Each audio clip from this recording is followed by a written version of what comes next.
তো দেখো এইখানে আমি লাউ পাতাটা ঝেড়ে বেছে আমি জল দিয়ে খুব ভালো করে ধুয়ে নিয়েছি। আর লাউ পাতা এইভাবে একটু বেছে নিতে হয়, এই যে এইরকম পরিষ্কার করে বেছে নিয়েছি, জল দিয়ে ধুয়ে নিয়েছি। এবার আমি হেসোতে ছোট ছোট টুকরো করে কেটে নিব।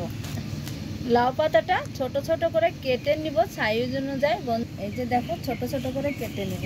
খেতে দারুণ লাগে শীতের দিনে ভর্তা দিয়ে ভাত খেতে। ও বন্ধুরা দেখো খুব সুন্দর করে লাউ পাতা একদম কচি কচি আমি কেটে নিয়েছি। চলো চলে যাব সরাসরি রান্নার কাছে। দেখো উনুনটা ধরে দিয়েছি, কড়াটা গরম করেছি।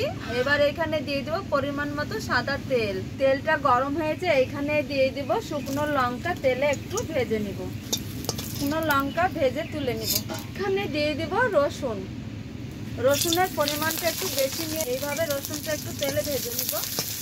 রসুনটা ভালো করে ভেজে নিয়েছি। এইখানে দিয়ে দিব লাউ পাতা। লাউ পাতাটা হালকা করে ভেজে নিব।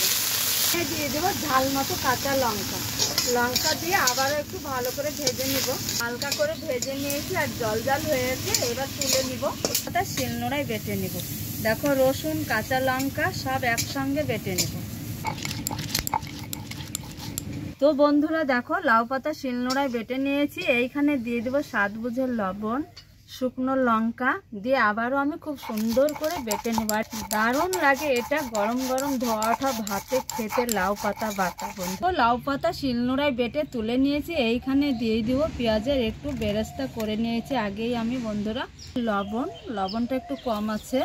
এই যে দুটো ভেজে রাখা লঙ্কা আমি তুলে রেখেছিলাম, এই লঙ্কা হাত দিয়ে এইভাবে ভেঙে নেব। দেখো জিভে জল আসা লোভনীয় একটা ভর্তা বন্ধুরা। আর একদম সকালবেলায় খেতে খুবই ভালো লাগে।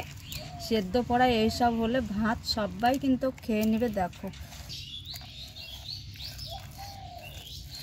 কি একটা সেন্ট, দারুণ লোভ হচ্ছে বন্ধুরা। খুব লোভনীয় যুক্ত খাবার এইসব ভর্তা দিয়ে জমে, খুব লোভনীয় ভর্তা বন্ধুরা। আমি তোমাদের 100% কথা দিচ্ছি, এইরকম লাউ পাতার ভর্তা আর গরম গরম ধোয়া ওঠা ভাতে খেতে দারুণ লাগে। তোমরা অবশ্যই করে খেয়ে তবে আমাকে কমেন্টে জানাবে বন্ধুরা। তো যদি আমার এই রেসিপি ভালো লাগে অবশ্যই লাইক কমেন্ট শেয়ার করবে, চ্যানেলটা সাবস্ক্রাইব করে পাশে থাকবে আর অনেক অনেক করে ভিডিওটা শেয়ার করবে। দেখা হচ্ছে পরবর্তী ভিডিও নিয়ে তোমাদের সঙ্গে বন্ধুরা। টাটা তোমাদের।